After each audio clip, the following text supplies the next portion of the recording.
हमने विभिन्न आकृतियों के क्षेत्रफल निकालने सीखे हैं। आयत का क्षेत्रफल निकाला, वर्ग का क्षेत्रफल निकाला, त्रिभुज का निकाला है, वृत्त का निकाला है। हमने सब ये द्विविमीय आकृतियों के क्षेत्रफल निकाले हैं। आज हम सीखेंगे त्रिविमीय आकृतियों का क्षेत्रफल निकालना। तो सबसे पहले इस क्रम में सीखेंगे हम घनाभ का क्षेत्रफल निकालना। तो घनाभ कैसी आकृति है? ये घनाभ है। इस तरह की आकृति घनाभ कहलाती है।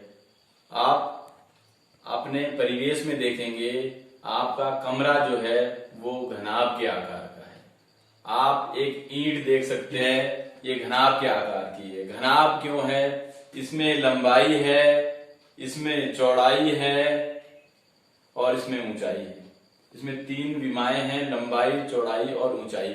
इस तरह की जो भी आकृतियां होंगी वो सब घनाभ होंगी।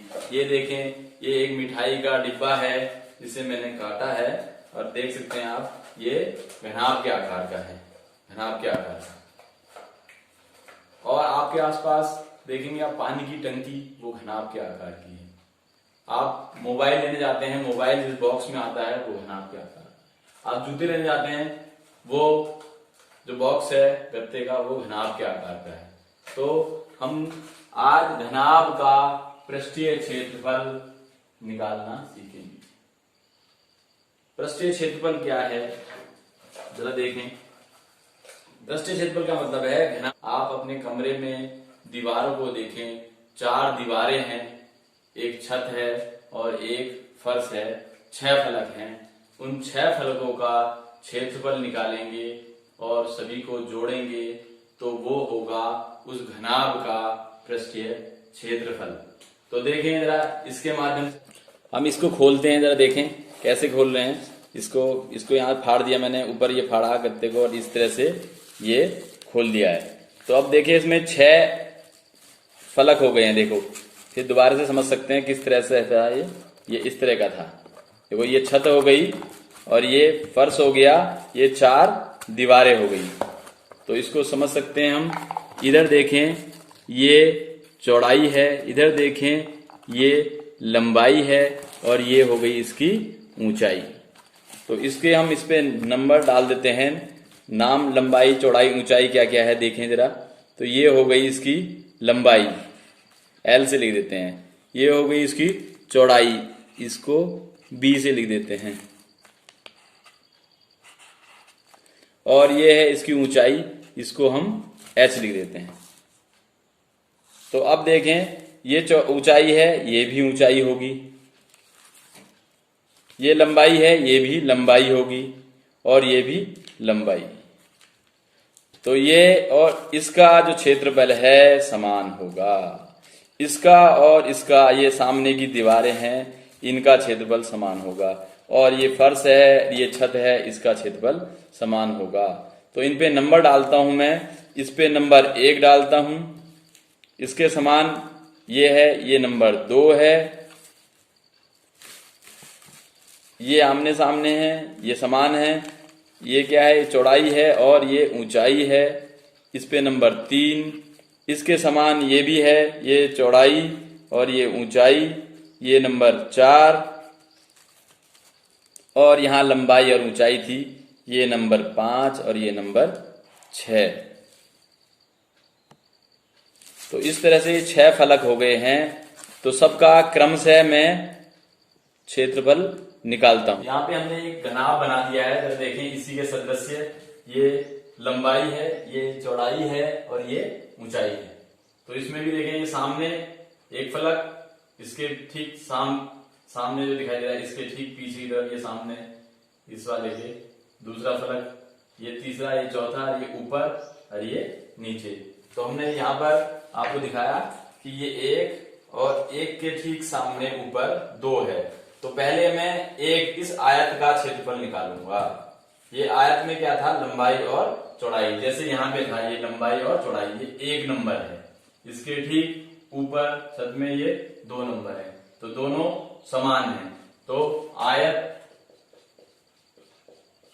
1 का क्षेत्रफल बराबर क्या होगा? लंबाई और चौड़ाई। इसकी लंबाई L है और चौड़ाई B है, तो ये हो गया L गुणा बी, इसको शॉर्ट में लिखेंगे L इंटू बी। 2 का क्षेत्रफल बराबर, इसके बराबर ही है ये, इसके बराबर ये दोनों, तो ये भी, इसकी भी लंबाई L ली हुई है और चौड़ाई B ली हुई है, तो ये भी हो गया L इंटू बी।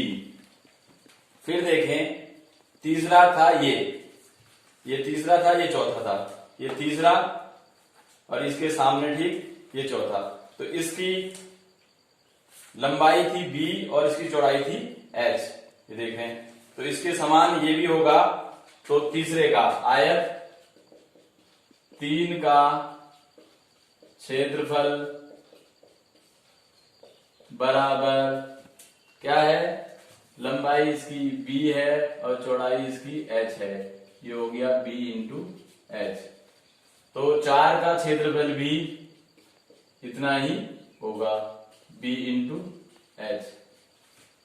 इसी तरह से अब ये भुजा हो गई है, ये हो गई, फर्श हो गया, ऊपर हो गया, ये भुजा रह गई। ये इसमें क्या थी, लंबाई L और चौड़ाई थी H, लंबाई L चौड़ाई H, ये दोनों बराबर, पांचवा और छठा। तो आयत 5 का क्षेत्रफल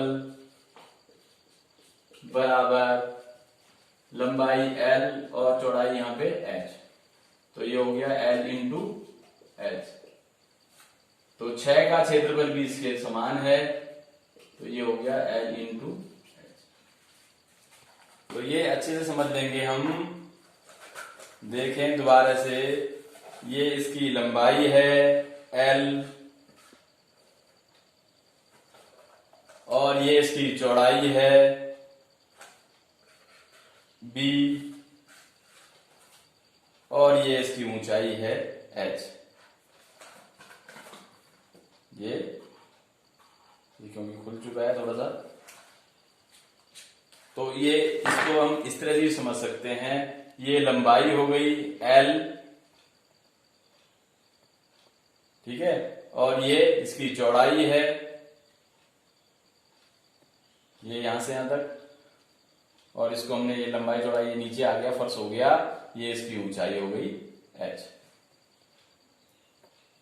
तो अब 6 फलकों का हमने क्षेत्रफल निकाला है, ये घनाभ है, इसके 6 के 6 फलकों का क्षेत्रफल निकाल दिया। इन सबको जोड़ देंगे तो घनाभ का पृष्ठीय क्षेत्रफल आ जाएगा।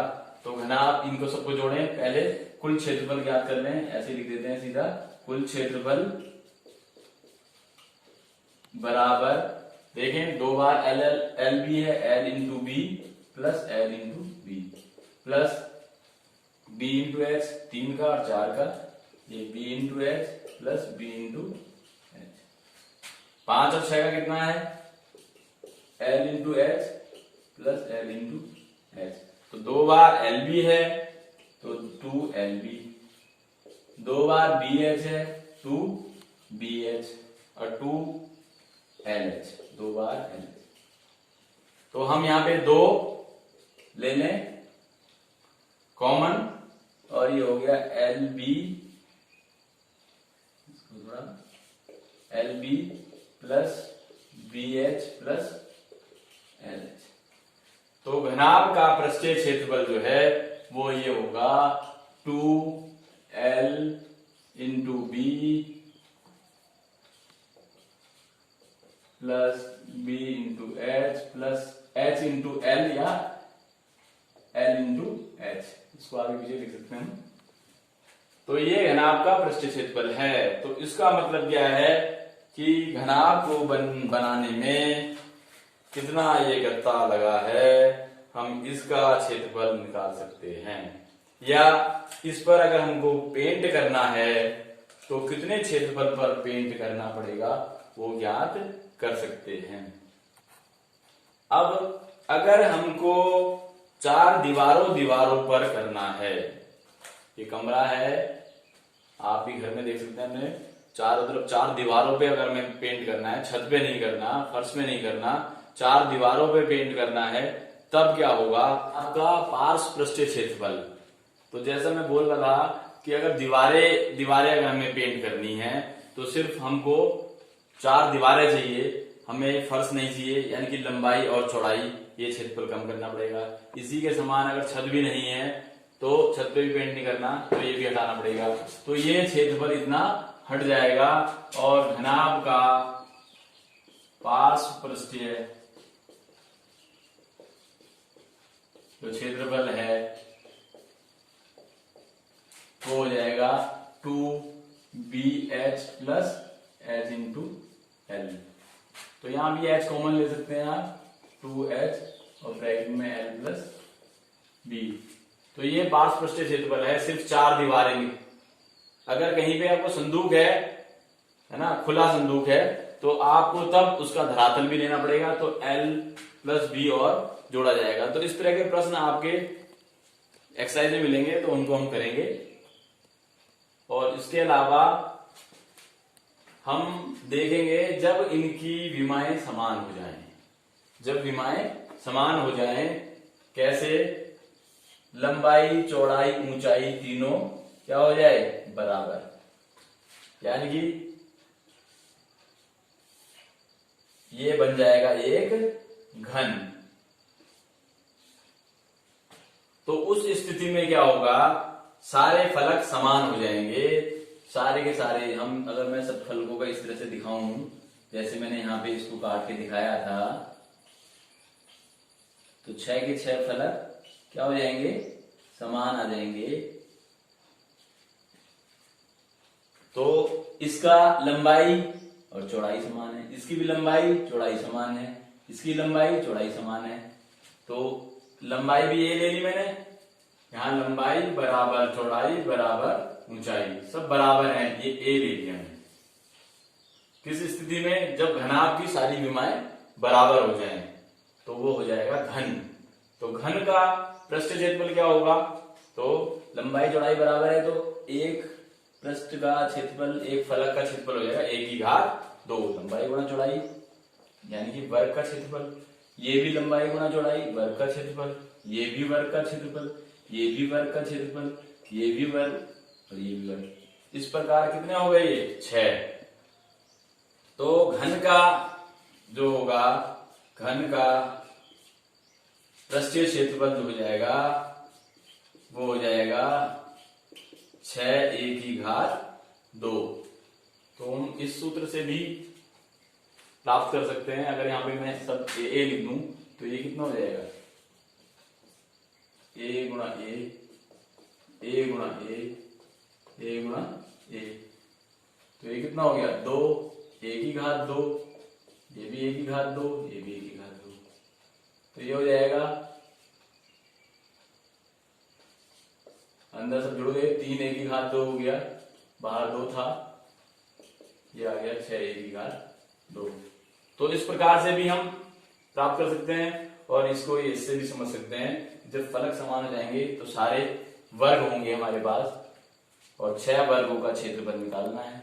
एक वर्ग का क्षेत्रफल क्या होता है, 1 की घात 2, तो 6 का कितना हो जाएगा, 6a की घात 2। तो घन का पृष्ठीय क्षेत्रफल सीखा हमने, घनाभ का पृष्ठीय क्षेत्रफल सीखा है। तो इस तरह से हम प्रश्नों करेंगे।